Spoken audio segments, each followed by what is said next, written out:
Hello friends, in this video I will share with you 7 most powerful tips in order to write an effective cold message or cold email. Now let me begin by saying that cold message or cold email is one of the best ways you can strike your luck in getting a job. And this is how I got into the company that I'm working for today, 5 years ago, through a cold message on LinkedIn.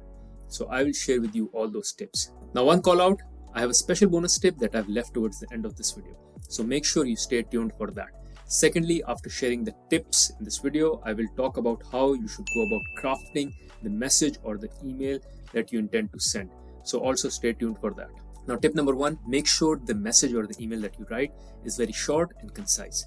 People don't have time to read long emails, and let alone an email coming from someone they don't know at all and it's just a cold email. They would scan through that and just decide in a few seconds whether they delete it or they action on it. So make sure it is very short, concise, to the point, grabs the attention, delivers the message, and lets the reader of the email decide what they need to do, as against them sifting through the paragraphs and lines and trying to decide whether they want to respond to this email or not.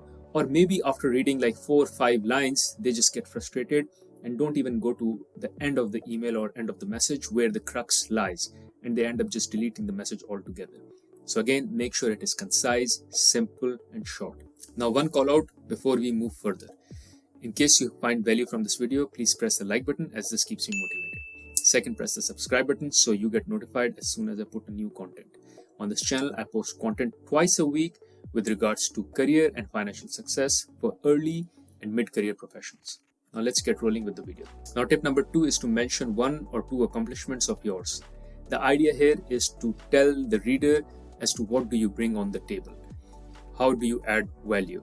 Because you simply asking that you need this job is not good enough. They want to know what is that you bring to the table, and you have to mention that in a very concise and simple way. So 1, make sure whatever you mention is one of your top skills or accomplishment. And second, whatever you pick, make sure it marries or matches the job requirement the most. Now this could be as simple as saying that I have experience in search marketing, which is very much complementary to the skills that you are looking for in the role that you've advertised for search marketing manager. Or that I have 15 years of experience in finance across different sub-finance functions, which very much matches the demand or the requirement that you have for this particular role. And hence, I believe I'm suited for this role, and so on and so forth. Now, tip number 3 is to make sure you send the message to the right person. The idea here is to say that, for instance, if you're applying for a particular company in a finance role, you should be sending the resume or the message to the people within finance or maybe within the recruitment team. I would not be sending the message to someone in the plant in the engineering field who doesn't even sit in the headquarters while the role is situated in the headquarters. So at best, I would be looking for someone within the team, let's say finance team, or someone in the recruitment team, or someone in the business team. So let's say the finance role is a role in certain business unit within the organization, then I would look for people in that business unit. It could be a sales or a marketing guy, but it has to be within the same business unit, because they would be knowing the hiring manager, or they would be knowing the person who's currently in the role, and so on and so forth. Now next is to make sure you have a specific ask. You introduce yourself, you share your accomplishment, and then mention what is that you need or what help you need from them. It should not be a wishy-washy email. You should not be beating around the bush. Rather, you should be very specific as to what you want. There is this role that I've applied for already, and I feel that I'm suited for this role given my credentials in finance or in particular skill that you're looking for, and hence I would love for you to pass on my resume to the right contact. So this sounds like a very direct and simple request, as against trying to beat around the bush and not being clear as to what your ask is. Now another tip, which I believe is one of the most important tip, is to make sure that you have a very strong and relevant subject line. Now the idea here is twofold. 1 is to encourage the receiver to click on that email or message so they can read the full message. And second is to make sure they know what they're getting into. The last thing you want is that you put a clickbaity title in the subject line, anything about their marketing campaign or anything smart about their company. They click on it, assuming that you would be talking about their company or their campaign or some other thing relevant to them, and suddenly all the message is about you trying to apply for that particular role this won't be fun. It will just piss them off. So make sure it is not a clickbaity title. It is a very clear title, which makes it very relevant as to what is in the message. Plus, it is very simple and easy and short title versus a very long one. So in my opinion, best title is you just mention in the title the job that you're applying for. So I usually say REF for reference, semicolon, and then I mention the title of the job, or I say with regards to my application for this particular role. That is the title, and then I put a message in the message box. However, making sure that the title is very relevant to whatever my ask is. Now, another tip is to make sure you send the message at the right time. Sending an email or a message at night would mean that by the time they wake up in the morning, they would have a lot of emails in their inbox. They would be trying to scram through all the emails, and by the time they see your message or email, it would be just another email or message in 100 other emails that they've received, and they're trying to respond. So they'll probably just delete it and get rid of it because they don't have time to look into it and answer it.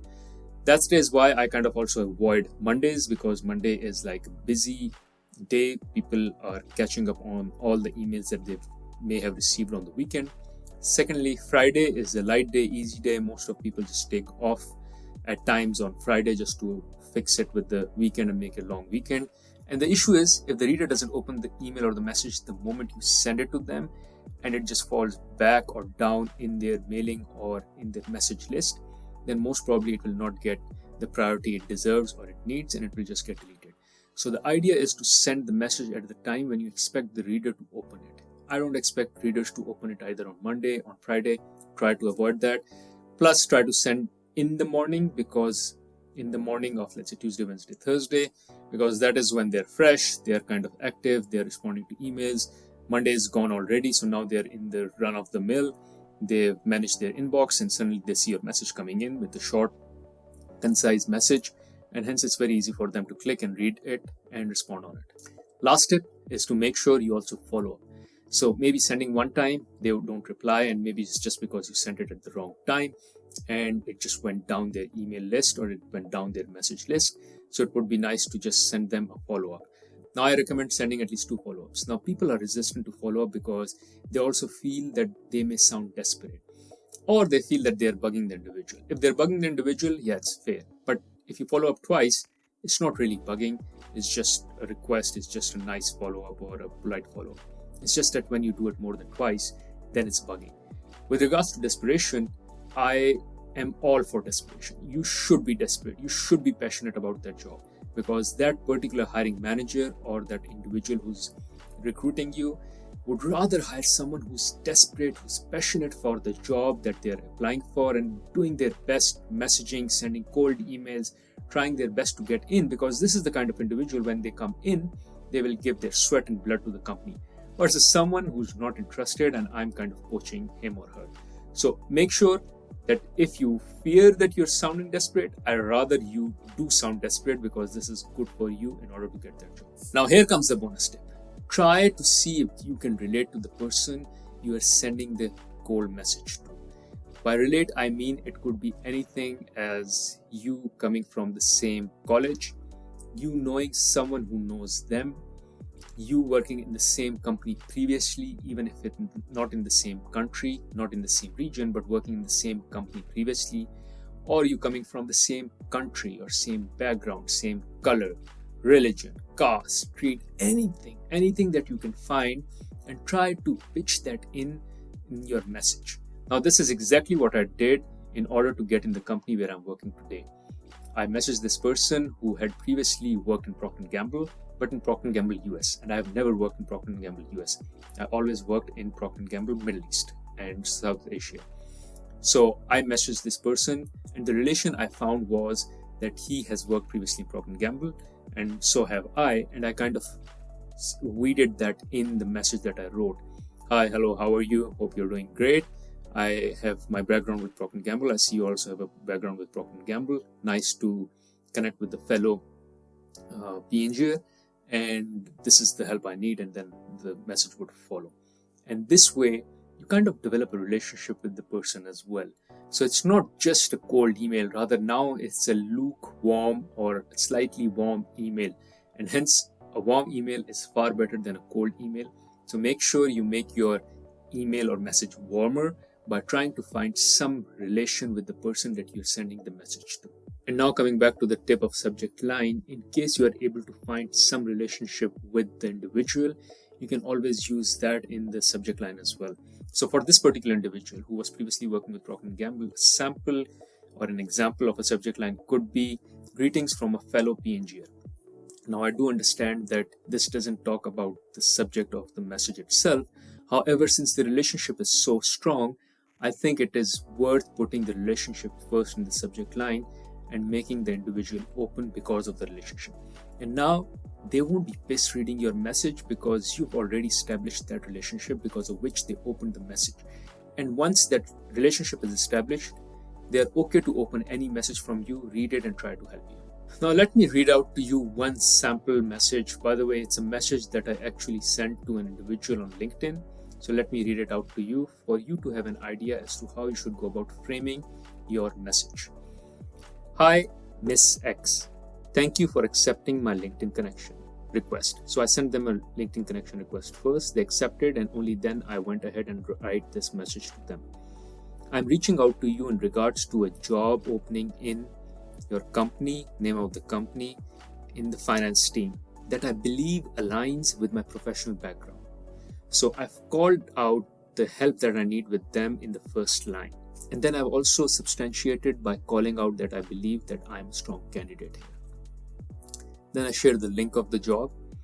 And then I mention I possess over 17 years of finance experience at Procter & Gamble and at Lego and have worked in numerous functions on numerous projects and assignments that have honed my skills in this field.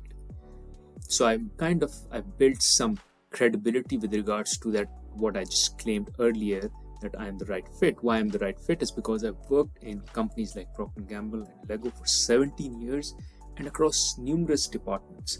And this individual is also from finance, so they kind of understand what I'm talking about. Again, you need to tailor your message with regards to who you're writing to. If this was someone in sales that I was writing to, but for a finance job, because I knew that that particular individual was working in the same department or same business unit, I would tailor it slightly differently and make it a different message. Now, moving forward, while I have already applied online for this position, the key reason for reaching out to you is to seek your help in getting the right attention and fair chance on my resume. So, because usually I've also realized when you write this message to people, they go like, go apply online. So I'm already telling them, don't give me that answer because I've already applied online. And the help I need from you is that I want you to push my resume in at the right desk. And that's where I call, given I assume you are part of the team where the role resides. And this is why I'm reaching out to that person. Now, please let me know if there is any additional information I can provide to support my application. Thank you for your time and consideration. And then I attached my resume. So this is a sample example for a kind of message that you can send maybe on LinkedIn or even on email, but you have to tailor it for the email to any person that you don't know, but just sending a cold message or cold email. Now, hopefully this video was helpful. Rather, I would like to know whether you found value from this video or not. Or you want me to dwell more on sharing different examples with regards to how you should go about crafting a cold message and how it can be done, and share with you multiple examples as against just sharing one example, which I did in this video. So in case you are interested in more examples, do drop in a message in the description box and I will find time to create another video on the same subject. Now, apart from that, I have another video on my channel which I strongly believe would be beneficial for you, where I talk about how you can write a winning resume. Here's the link to that video. Other than that, I've created another video where I talk about how you can use LinkedIn networking in order to land the job of your desire and dream. Check out the link for that video. Thank you for watching this video.